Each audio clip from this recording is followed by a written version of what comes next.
Good day, this is Leadership TV News. I am Cynthia Onwado.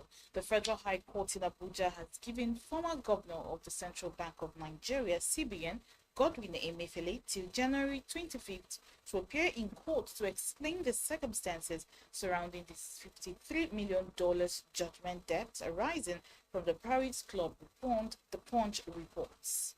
Justice Inyang Ekwe, in a short ruling on Wednesday, gave Emefiele another opportunity to appear in court in person or he would issue a warrant for his arrest. The development followed a plea by Emefiele's counsel, Aldo Anuga SAN, that all efforts to ensure that his appearance in court had been unsuccessful as he was still in custody. A senior advocate of Nigeria, Mr. Joe Agi, had initiated proceedings against a CBN for the purpose of recovering a judgment debt of $70 million from Linas International Limited and the Minister of Finance.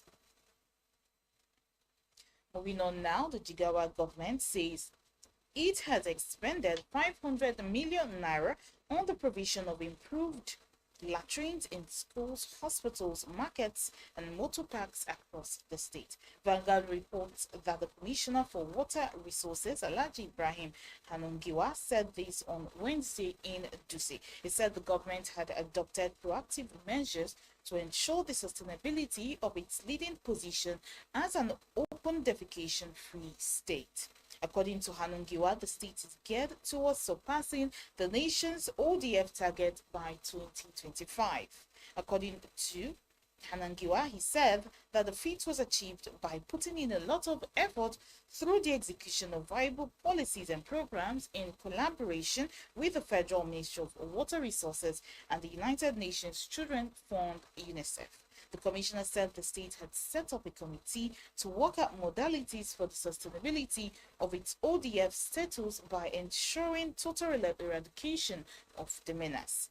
Jigawa State is the first and only state so far declared open defecation free in the country by UNICEF, he said, adding that the UN agency appointed the state governor Umar Namadi as the ODF ambassador.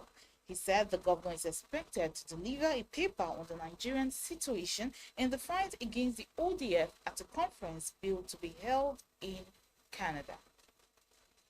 In other news stories, the Federal Capital Territory Administration, FCTA, has warned against the use of the Cyprian Ekwensi Art Center for Arts and Culture complex in Garki, Abuja as a drinking joint by shop owners. Vanguard reports that Mr. Ibrahim Masari, the Mandate Secretary, Social Development Secretariat, FCTA, gave the warning during an emergency meeting with business operators and shop owners at the Secretariat in Abuja on Wednesday. Masari thereafter designated 7:30 p.m. as the daily closing hour for all business and shop owners operating within the complex due to security concerns. He expressed dismay at the level of lawlessness that transpired within the secretariat when he paid an unscheduled visit to the complex around 7:10 p.m. on October 29. He explained that the visit was to affirm the veracity of the information at his disposal about the heinous acts that happened at the complex late hours of the night. The mandate scribe said that the 7:30 p.m. closing hour would take effect from Thursday, advising members of the public to take notes to avoid embarrassment from security personnel.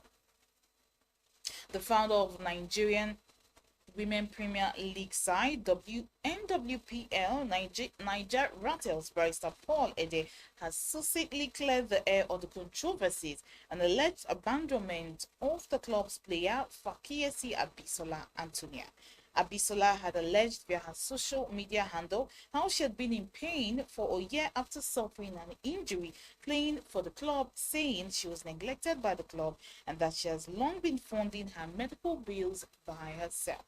But reacting to her claims, Ede said the club was at no time aware of her complications, adding that the message she claimed she sent wasn't acknowledged. Ede, a women football promoter known for his philanthropy, insisted that the health of his club's players has always been taken with top priority.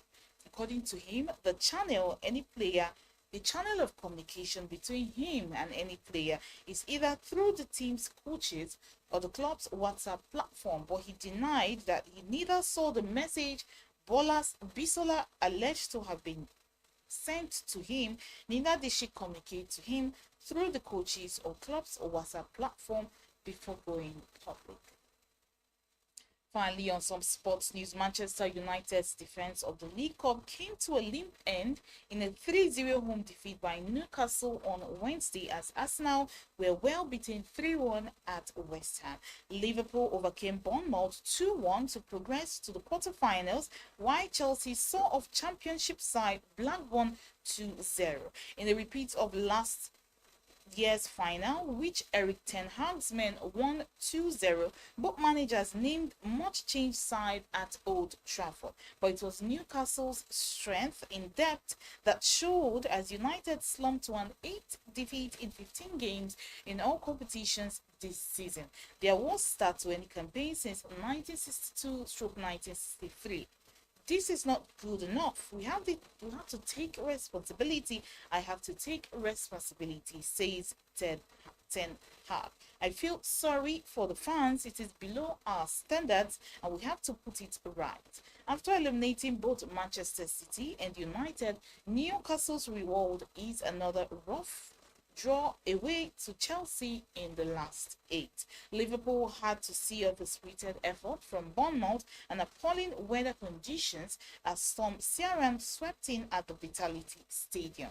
Justin Kluivert had cancelled out Cody Gakpo's opener with his first Bournemouth goal, but Darwin Núñez came off the bench to win the tie with a spectacular dipping strike from outside the box. Liverpool's boss, Jurgen Klopp, said victory would make a long journey back north on the team bus rather than a flight due to the stormy weather more palatable.